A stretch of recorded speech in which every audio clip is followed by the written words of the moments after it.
A negative habit is, quite simply, something you do habitually that isn't good for you. For example, smoking tobacco, overeating, or biting your nails.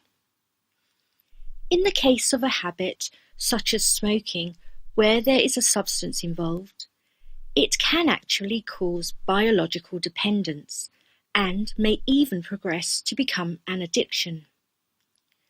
Habits are usually highly automatic. In other words, you don't consciously think about them.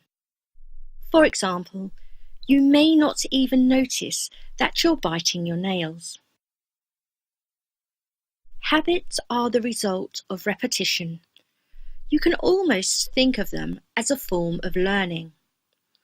Of course, we have positive habits as well, such as brushing our teeth and combing our hair. We do them every day, and eventually you get into the habit of doing it. It's not habit formation that's the problem, but the nature of the habit itself. Even initially positive habits, such as exercise, can become an issue if taken too far.